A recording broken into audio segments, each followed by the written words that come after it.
All right. We're up. Well, hello, Tim. Welcome back to episode 2 of what we might probably call the Low Port podcast for reasons having nothing to do with stature. Uh, this is only the second episode. We kind of covered who we are a little bit, what practical shooting is, how you can find it, especially in like the New Mexico region. I think it would be cool to talk about, especially like thinking about new folks, what the experience of going to a first match is like. Yeah. Um, and expectations about how you might perform and why or why not that might matter or not. And then if you want to like get better, what does that actually look like? How does that happen? Yes. So So, you're go ahead. Sorry. well, yeah. So I was going to say like you're arguably close to the pinnacle of the sport, right? You're a grandmaster shooter in USPSA, which is the highest classification that one can achieve. Beyond that, you have major match experience. So those are matches with hundreds of people where folks from around the country will converge to compete against each other. You have wins at matches like that. So on classification record and on match performance, you've done very well. When you started out, how good were you? Oh my God. Terrible. So, I didn't know anything about the sport, obviously. What kind of got me interested in it, right, was like I picked up a pistol, and we kind of talked about that on the previous episode back in 2010. Um, I didn't pick up the pistol like with the explicit interest of USPSA or IDPA or the shooting sports. I had no idea any of that stuff even existed. I did just what most people do. I had an interest. I bought my first pistol, and then I didn't even know outdoor ranges were a thing. Like I was so like ignorant of what what the shooting sports or what shooting actually consisted of, right? So my only Same, range yeah. near me when I lived in the Midwest was a little indoor range. So and I thought, okay, that's what ranges are. So 5 minutes away, I'd go to an indoor range on Saturday morning and I'd go shoot for a couple hours, and it was everything was standing in a lane. You pick the gun up off the table, you put a magazine in it, you load it, and you point it at the target that's 7 to 10 or 15 yards down range, and you just plug away and you learn and figure things out. But I had I had kind of a competitive background prior to shooting. I spent 13 years driving race cars. So I did a lot Oh, of sports car club stuff and autocross and track days and things. So I always had that competitive spirit. But for me, like shooting in a static range. So like here in Albuquerque, we've got like two calibers indoor range locations, and we see a lot of people kind of do the same, right? They go to the city range or they go to calibers. They bring their gear with them and they set it down, and for them a day of shooting is just hanging out at the indoor range and shooting every gun that they have for a couple hundred rounds or so and then going home. So they don't even know shooting sports existed. I was just like that. I'm sure you were too. um, oh, exactly. and that was the big thing, right? So when I first got interested in the shooting sports, I just remember having a conversation with one of the range safety officers at this indoor range, and I was like, "Man, Jack, it would be cool if there was like a sport or something like with pistols, where like you had to draw from the holster and you had to reload the gun on the clock, and maybe you had to run around some obstacles." And he chuckled and he put his hand on my shoulder and he's like, "Tim, you must be talking about like IPSC." And I was like, "What is that?" He goes, "I don't even know what the acronym now for it is called." He goes, "I think it's like USPS something or another." And he goes, "But you're talking about like practical shooting." And I was like, "Well, what is that? How do I get involved in that?" And so he was kind of the catalyst that led me to, like kind of doing some research and finding out about USPSA and IDPA and the shooting sports in the Kansas City area. And that's got what got me involved in it, was just having interest in wanting to do more with a pistol besides just standing down range and shooting at a one single target. So it was the same way. I reached out to a match director at a local club and asked him like, "Hey, what equipment do I need? How many rounds of ammo do I need to bring with me? Where's your match located at? Where's the range? How do I get there?" Kind of thing. And I mean, the guy was super helpful. And then he introduced me to another who became a very good close friend of mine, who became kind of like my initial mentor in the sport. And that guy's who took me out like a week before the match to an outdoor range, and introduced me to like the rule set, and kind of introduced me to like all of the range commands that you're going to hear. What make ready means, and what unload and show clear means, and kind of the understanding the 180 rule, and the safety aspects of things, and kind of help get me a little more prepared. But thankful to like having great mentors ahead of time, it made like me kind of dipping a foot in the water much easier. Made everything so much more digestible.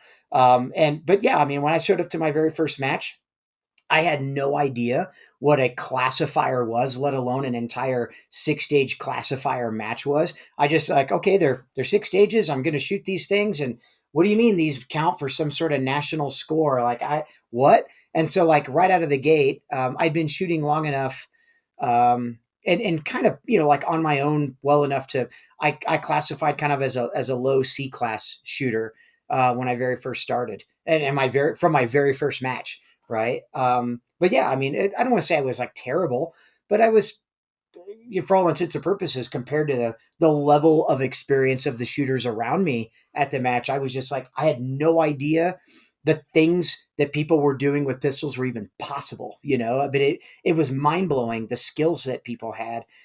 And it made me hunger for like, I want to be able to shoot like that guy. No, I want to be able to shoot like that guy. It was very interesting to me. And that's what lit the fire for me. Yeah, 100%. Very similar experiences to you, like for what I thought shooting was versus what practical shooting sports offer, Mm-hmm. and the fun and the challenge that's in there. It's kind of funny, like even going through Reddit or other social media pages today, you see people like showing the shots they put in the 10 ring at 10 yards at an indoor range, and that's cool. But man, if you're not doing practical shooting, I gotta be honest, I feel like you're missing out. Running around and shooting accurately at speed is just a whole nother level of enjoyment and challenge. Oh, absolutely. um, You had multiple targets and steel, and like I'd never got to do any of that stuff before. And I was like, man, this is really, really cool. yeah, it's I know it's most people participate in this at an amateur level, and some people are like, is it a sport or is it a game? Well, in my mind, It, it is a sport. right. It There's is a sport, a but it's also a huge game. mental It's also aspect a to it. hobby. Yeah, You know, yeah, and yeah, there's so many dimensions to getting into it, that it's thrilling and right. enticing and an engaging activity to do, or you happen to meet great people along the way. And so I encourage folks to get started in it.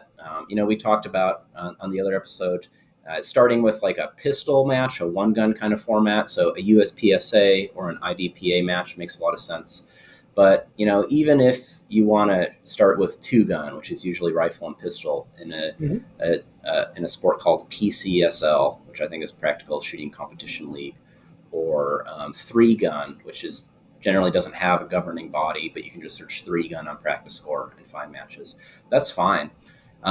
Even if you don't have all of the gear or equipment, the internet, if you Google, has a ton of resources to find what you need. But even more specifically, like you can see on Practice Score who the match director is and reach out to them by email. Ask any Right. questions that you might have, and they'll answer it before you even show up to the match. So Yep. if there's anxiety there, that can be ameliorated very easily. And And even if you don't want folks, to reach out to the match director, right? Some people are like, that's a little too formal. I don't know about that. I don't want to overwhelm this guy. I just kind of want to see what it's all about. Find out where, like you can look, like I said, on Practice Score, or kind of find out where the matches are. So like in the Albuquerque area, right? The city range matches are the first and third Saturdays of every single month.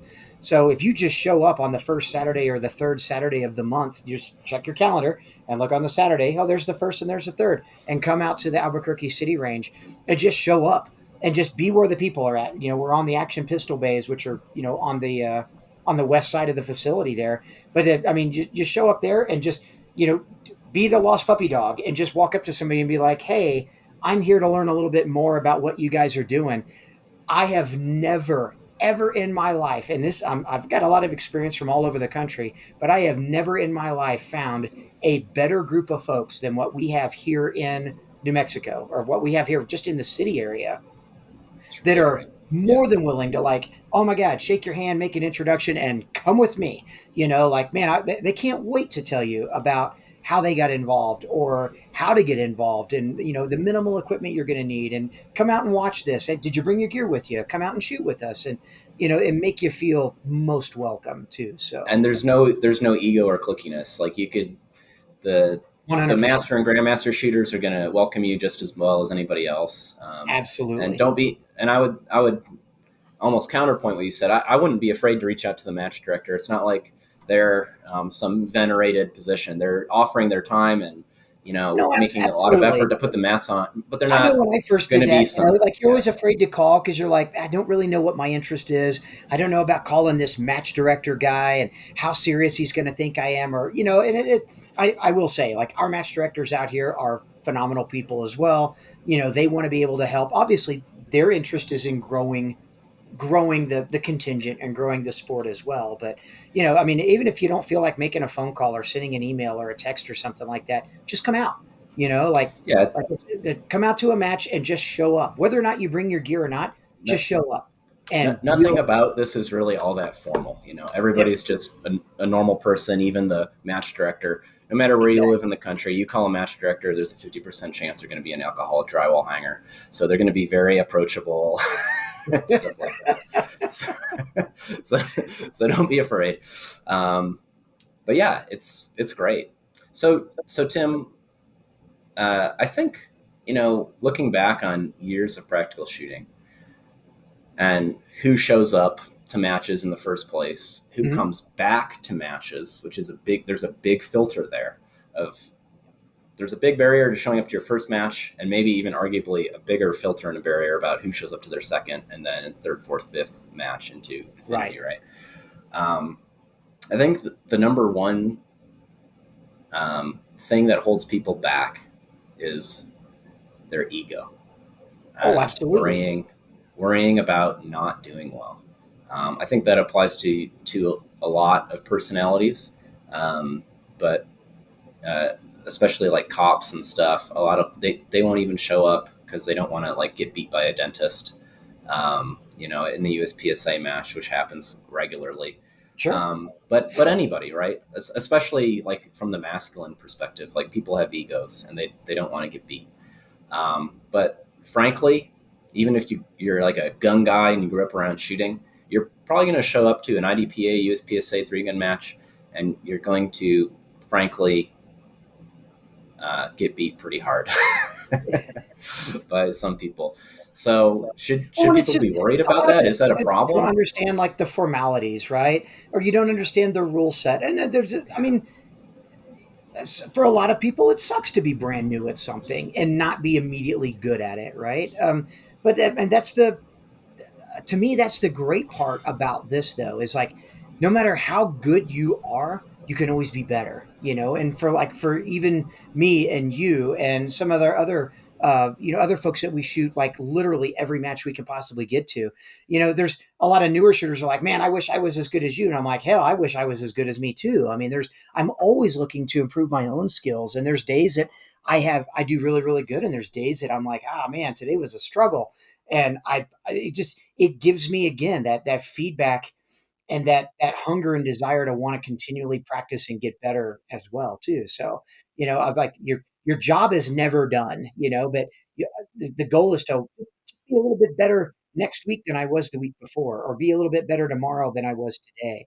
And I think that's the driving factor that keeps so many people returning. But that also, like, I agree with you, that's a hard part too for a lot of people. Like, that's a big pill to swallow. Like, I'm just going to come and show up. I've got previous military experience, or I'm law enforcement, or I've I've been shooting forever, and I'm just going to come out of the gate swinging, and it's going to be awesome. And it's like, well, there's, and until you've experienced it, there's going to be a lot of things that, maybe you're a little lost, at first, and that's totally okay. You've got to be able to put those things aside and just understand, like, man, I'm here to learn. I'm here to make new friends. I'm here to hopefully get interested or find interest in a sport that it gives me another outlet, gives me a hobby. And for a lot of people, they're like, I'm not interested in doing anything other than maybe shooting some guns with my buddies and going out for beer and barbecue, or or something like that afterwards, and then and that's it for me for a Saturday or Sunday. And you know what, which dude, is fine. those guys are my absolutely closest friends too. Like you do not have to be a high level competitor for me to want to spend a Saturday or a Sunday or a whole weekend with you. Like it just, Yeah, a local match Saturday is a great Saturday. oh my God, totally. It doesn't matter how good you do. Like you go out, you hang out with your buddies for 4 or 5 hours, and then yeah, almost invariably you go out and grab like a late lunch and some Yep. beers with the guys, and that's a great It's day. so much It, fun. certainly, if that's all you want out of practical shooting, well, that's actually a lot that you're getting. So that's great. And I For a would lot say of that's people, the probably like overwhelmingly, that's probably 80% or so of the shooters at any given match across the country are folks that got into it. They're like, I don't really have anything else to do on a Saturday, or oh, this kind of interests me. But their interests are just that. It's like it's a great Saturday outlet. I've had a hard week at work, and this is just a great way to unwind and kind of decompress for 3 or 4 hours and have something to do. And you know what, for me, for quite a few years, that was my interest level as well. I mean, you don't have to want or have the desire to be some high level competitor to get something out of just the community in general, which is super cool. 100%. Yeah, so I think safe to say, regardless of who you are or what your background is, when you show up to a match for the first time, you're probably not going to have the outcome maybe in terms of like the rank finish that you want, and that's okay.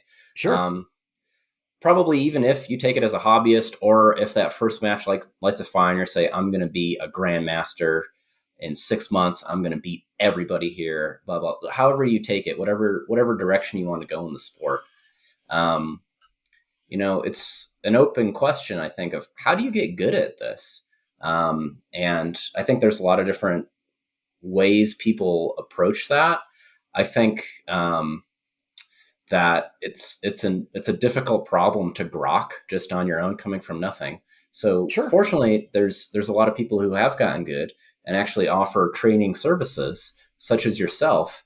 And so I think it would be interesting to hear about like why taking professional training, especially early on, might be a good idea. That's a not only a time and money saver, and you could say an aggravation saver, but maybe even not to give away the secret sauce, but like what are training principles? Like how do you approach analyzing your performance, seeing technical deficiencies and improving them? Like there's a lot to consider. There's the whole mental game too. Like how do you even begin to Right. address all of those myriad issues? Well, and there's a lot to it, right? I mean, with coaching or with instruction, a lot of folks maybe feel like, well, I know enough already, right? But like we all know, like you don't know what you don't know. We've all heard that term before, and that's exactly what it's like. As a newer shooter, you come in and you're like, man, this was a lot of fun. And generally, you'll spend. I know for me, like I spent my first, I'd say 6 months to a year going to almost every match I could. Like local matches. I didn't even know big matches existed. But so again, my circle of involvement was very very small. But I was perfectly happy just going to my local match 45 minutes away or whatever, and putting on my gear for a weekend, for a Saturday match and shooting and just having fun. But then the involvement became then I want to get better. How do I get better at it? So then it's like you can start shooting with maybe the guys that have been doing it a lot longer, or maybe that are higher ranked, or a higher experience level, and they that's good for a lot of help.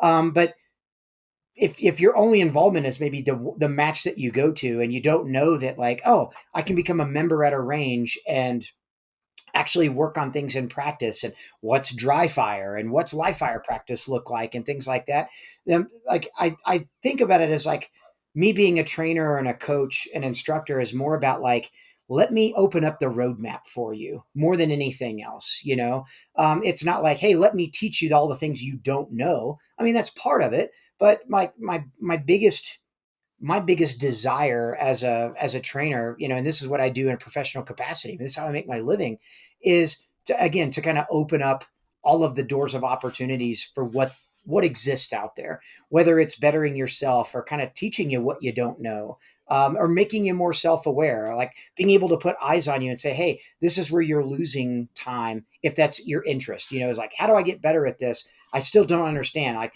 these guys are shooting faster, I must just have to shoot faster too. And it's like, no, no, no, no. Being able to open up their eyes to, like, they're not doing that faster. They're doing this more efficiently than you. You're perceiving this as fast. It's not necessarily just faster. They're doing things earlier. They're doing things sooner. They're more prepared to do these things. Their mental game is a little stronger, and this is how you get better at it. So, and that's kind of what I think a good role for a good instructor or a good trainer or coach is there to help the person explore, right, more than anything else. And we've got some great trainers in the area. I travel abroad, so I only get to teach maybe 2 or 3 classes a year here in New Mexico. But I got 40+ weeks scheduled to travel all over the United States, teaching things like this. But we've got some great resources here too. A good friend of ours, a mutual friend, Ross Haney, which you're wearing his hat, Performance driven tactics. Yep, performance driven tactics, PDT. He teaches everything from pistol to shotgun to rifle to then doing all three. Ross is a fantastic resource for both 3-gun and 2-gun and 1-gun type stuff, and teaches here locally as well. We've got Shameless plug to Ross, since you brought him up. He has been shooting heavy division in 3-gun for like the past year, and he basically wiped the floor with people nationally. Oh yeah, and shooting heavy division, which is like a 308, so a bigger rifle, a pump action 12 gauge, so a hard to use shotgun, and generally like 45 caliber pistol, so big guns, heavy metal, right? And that guy, we'll have him on soon, I think. I don't know how easy it is to filter out swear words with this web app, but there's guaranteed going to be a lot of them. Ross But is yeah, super passionate, super yeah, charismatic too. I mean, he's God, he's infectious. I mean, you just can't help but he, be around Ross and have a good time and smile and laugh. I mean, like I've Ross brings the party for sure. oh, absolutely, absolutely, such a good Yeah, dude, such a good yeah. dude. So, but I mean, we've got great resources here. I mean, there's also there's kind of intro classes that you could take. Some good friends of ours, Andy Montoya and Jeremy Gill, who teach CCW classes here in Albuquerque. But they are Practical Defense is the name of their company, but they also do kind of intro pistol stuff. Those guys also come out and compete occasionally with this too. We've got Oscar Sanchez and the guys at Q Pro Defense, who primarily teach out of Del Norte, that also kind of offer some intro classes, also carbine and shotgun stuff too. That would, again, I mean, we've got great resources here that would at least help you get some training or some instruction to then, like, kind of help build your experience a little bit too as you kind of progress in the shooting sports. But as far as just the shooting sports and the disciplines of themselves, I mean, it just, I know you and I both, we can't stress it enough. Just come out, like, just come to a match, show up, gear or no gear, just to kind of learn what it's about. If you don't feel like you've got all the gear necessary, I will say again, like, people have got spare gear, spare belts, or they're willing to, like, take their stuff off and put it on your waist and say, shoot my stuff, and just come and learn and figure it out and see if it's something that you really enjoy and like, which is super cool as well. So Yeah, by and large, extremely welcoming and accommodating community, what especially I to new would like to folks, do real and quick is especially kind in New Mexico, I think. Definitely. Definitely. What I would like to do, I think it'd be good to just, like, before we kind of close up this episode, is to spend the next like 8 to 10 minutes or so kind of discussing what the differences are, especially just kind of in the 1-gun realm of things. Like, People, they might have heard us talk on the first episode, like, okay, USPSA, that's a mouthful of letters and I don't really know what they mean. And IDPA, well, that's a shorter mouthful of letters, but what do those really mean? And, like maybe even talk about like kind of the what we call the outlaw matches or the fun shoots that a couple of the other clubs around us offer, and what that means as far as like level of involvement in gear and things, just to give people kind of an understanding of like what to expect at some of those matches. Yeah, that sounds great to me. I mean, fashion concerns drive a lot of those choices. It does, absolutely. Yeah. So, So how let's much do start you like kind of first and vests? foremost with what I think a lot of people probably. And I'm going to be honest. Me being a USPSA shooter more than some of the other disciplines, I hear a lot more people talk about IDPA. So IDPA is International Defensive Pistol Association. So it's kind of a break off of what USPSA was back in the early days. But what IDPA is, International Defensive Pistol Association, is more of a pistol game. Now they're all games, right? We use timers. You kind of shoot on the clock, and everything is scored based on points and time and things like that. But IDPA, I think the scoring system is much easier for people to understand because it's just what we call time plus. It's your time plus whatever penalties that you shoot for not being as accurate as possible. It's pretty easy to understand the scoring, and I think it's probably got the most minimalistic amount of gear necessary. You need a belt with a holster that goes on the belt, maybe a single or double like magazine pouch to hold a magazine. You can obviously put your magazines in your pocket if you wanted to and reload from your pocket. You're going to need a pistol. You're going to need basically two magazines, and you load those to a capacity, and you come to a match. So IDPA, I think, is probably got an easier rule set to understand. Um, and I kind of preface shooters coming to their first IDPA matches. You're going to be kind of told what targets to shoot, kind of in what order. Um, and then the rule set is to kind of just help you along with that. You're going to shoot things from kind of behind cover, maybe behind a wall or a barricade, or kind of make believe cover. Again, to kind of to help explore, or exploit the defensive minded type of rule set that or discipline that IDPA is. The great thing about IDPA is you can generally come to a weekend match with about 100 rounds and probably not even shoot all of those 100 rounds. So it's very cost effective to come to a match, a low cost of entry, and you show up and you're ready to shoot. Like Arguably, that's probably the easiest sport to get started with 100 from a gear perspective, from an ammo perspective, from from a um, guidance a perspective. You know, you yeah, you know most you've got most spoon feeding. a safety officer or an RO that kind of explains to you like, okay, here's this scenario, and they'll kind of explain the scenario, and okay, here's the engagement order for these particular targets and the engagement order for these. So they kind of it's a lot like kind of practical shooting with, dare I say, and I don't mean this as a diss at all to the sport, but Oh, it's kind of like practical here it shooting with a little comes. bit of the training wheels on. You're given enough guidance so as not to overwhelm yourself, which is great. Um, Well, yeah, that's true. And I think if you look at USPSA shooters in general versus IDPA, USPSA shooters are generally a cut or two above in terms of overall a performance. little bit, That said, though, in New Mexico we have a shooter by the name of Glenn Shelby, who is like yes. probably mainly an IDPA shooter. I think he's won the New Mexico IDPA championship probably for a decade straight.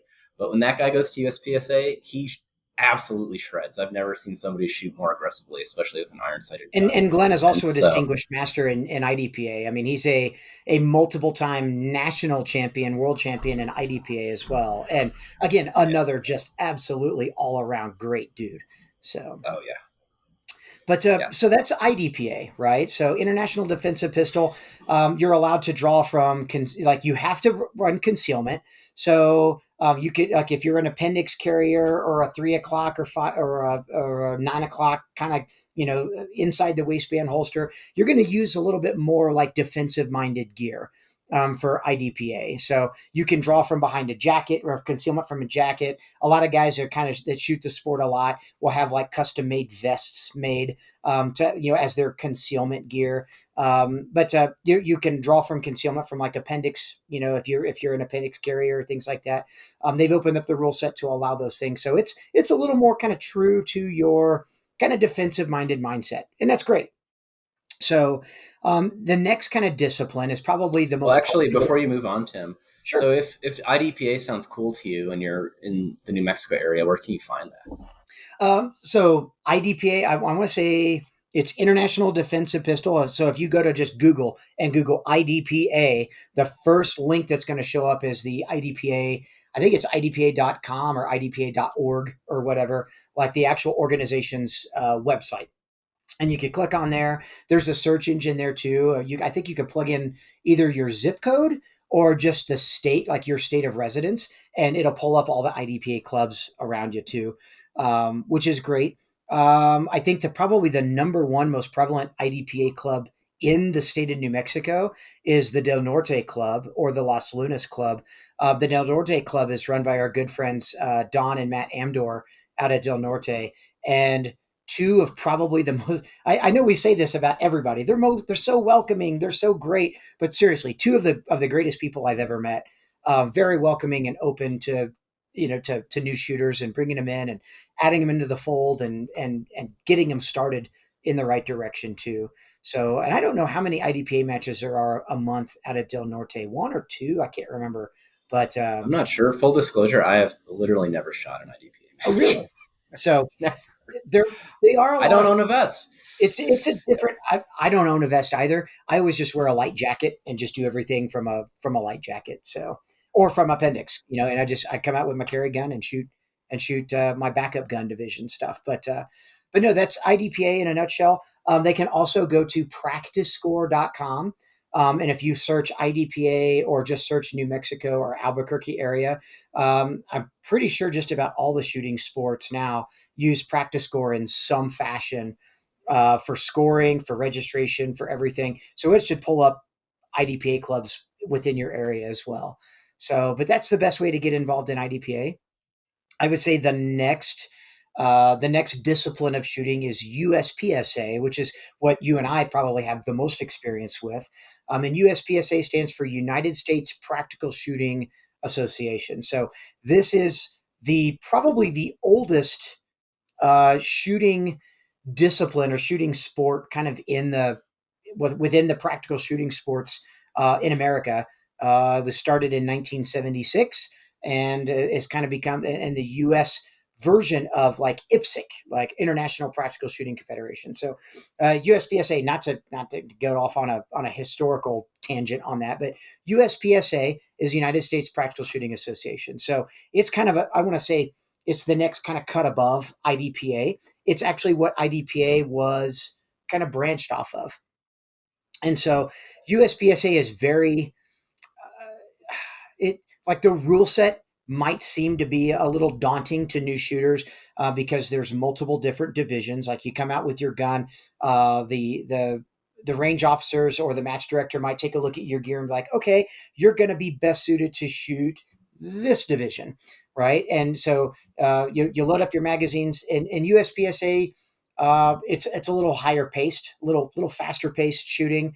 There's a little more forgiveness in how you shoot the stages. It's all about kind of the freedom. So I call it like the problem solving. Like, so you're given a scenario, but you're not really told how to shoot it. You're given okay, here's the start position. And here's what Here's the the stage is. targets. Here's the confinements of the stage. And here's the targets. You must shoot them kind of within the confinements of the stage, but yeah, solve the problem. So I look at the stages. I always tell people like I look at the stages as like they're a puzzle, and they're a puzzle for you to be able to determine how you solve that puzzle best. And you're given the freedom to do that within the confines of And, safety, right? and for So, me personally, that's one of the reasons why USPSA appeals to me over IDPA, which I haven't even frankly bothered to try, just because not only does the shooting emphasize it does lean more heavily on speed than IDPA does, while uh-huh, still having acceptable accuracy, which I think is fun. Sure. But there is the puzzle aspect of figuring out how to shoot this stage optimally in terms of where you go with your foot movement, how the order you engage targets, when you stuff reloads, this and that. And it's 100% just agree. totally engaging mentally as well as all of the physical skills you have to have. And it can be taxing for a new shooter. You'll generally see a higher round count at a USPSA match than you would a US than an IDPA match. Like I said, an IDPA match you can come with a gun, two magazines, a holster, and 100 rounds and be set for the day. For our local USPSA matches, we're generally somewhere north of 100 rounds, 125 to 150 rounds. So generally, you want to bring about 200 rounds to a USPSA match. You're probably going to shoot a little bit more at a USPSA match than you do an IDPA match. Like I said, the rule set, the freedom of exploration of kind of a stage and things can be a little overwhelming to a newer shooter, but stick with it. You know, like you're going to get a lot of guidance from everybody that you're shooting with kind of on your squad too. I've never seen anybody, just kind of like, oh, well, let's let the new guy kind of struggle and just do their own thing. I mean, we all want to see everybody succeed and do well. So you're going to get a lot of guidance. You're going to earn and learn a lot of new, shooters' faces and make a lot of friends and things too that are really rooting for you, to get good and to have a good overall experience too. But USPSA, you can come with your carry gear as well. Or we're very open and inviting too. We had quite a Appendix few guys. carry, all that's good now. Yep, as long as you're safe with the pistol, right? So as long as you can draw safely without flagging yourself or anybody else, you can kind of adhere to what we call the 180 rule. So as you move along the stage, not moving beyond 90 degrees to your left or to your right or up range, or put anybody else's safety at risk, or you're not a safety risk to yourself. We welcome you with open arms, right? So, but Show up with you, an empty gun, please. yeah, definitely show up. So you're that's always going to show that's up with the an number one rule. Everything else can be explained, but don't show up with a yep. hot gun Yep. pointed at your Come, wiener or obviously, the anywhere. ranges are what we consider cold ranges. So you're going to come with an empty pistol. You can have your magazines loaded up or have your magazines loaded up to capacity, but no ammunition is to be in the gun. No guns loaded at all. And then, of course, then there's safety areas where you can go and like take your gun out of the bag and put it in your holster and things like that. So it's very, very safe. I will say that both IDPA and USPSA, their safety record as well as the rules of safety are impeccable. It's an extreme rarity to have a safety incident or accident nationwide over tens of 20s of years of time, to have safety infractions that a lot of people are like, people are just running around with guns in their hands. Yeah, this sounds like a really safe sport. No, it's It pretty very much controlled. so Yeah. is.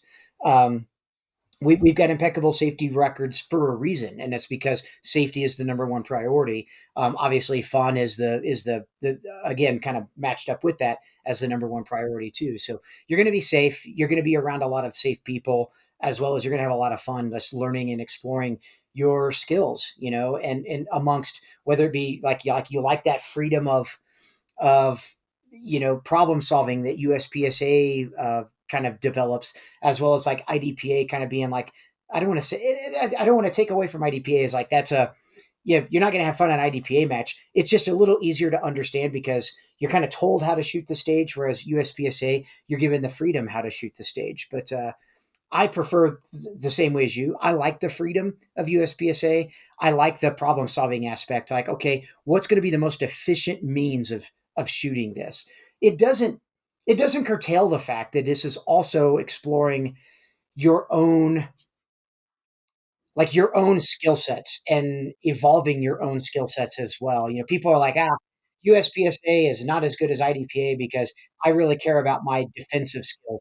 I'll tell you right now, I'm I'm defensive as they come, like I carry a gun every day, everywhere I go too. And USPSA has not been detrimental to my skill sets, as a practitioner, as a martial carrier of a pistol, like IDPA would or USPSA would. Like, I mean, the reason Yeah, I I the, think the I think pistols, people like to pigeonhole one game or the other. It's like IDPA is the defensive game, USPSA is the gamer game. right? And it's Um, not.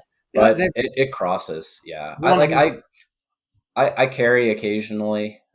I should more. I'm not a super defensive minded person. I like the game aspect of Oh, USPSA absolutely. more, so that appeals to me. But to your point, I'm sure if I ever had to to shoot defensively, that is massively helping me because I have Exactly. polished skills that help me put a sight on a target and pull the trigger and hit what I need to hit as in a small as possible time frame. And that's true Absolutely. for whatever game you're getting into. So Absolutely. So those are the two disciplines that they're official disciplines, kind of like in the United States, that you're going to see like what we call sanctioned matches for is United States Practical Shooting Association and IDPA. So we've kind of talked a little bit about those. There is what we call outlaw matches or fun shoots, which are hey a Tim, lot of times. let I see we're at 40 minutes. So we've covered I think the main one gun kind of things you can get into besides ICOR, which is a revolver match, which you can get into if you like revolvers. It's kind of similar to everything else we talked about. Sure, Let's save multi-gun and outlaw stuff maybe for another episode that and sounds cut it fantastic. here. But yeah, that great discussion. Thanks so much. And USPSA, IDPA doesn't really matter too much. Get out there and try it. You're going to have a good time and meet good people. Yes, join us. Join us. There's dozens of us. All right. See ya. See ya.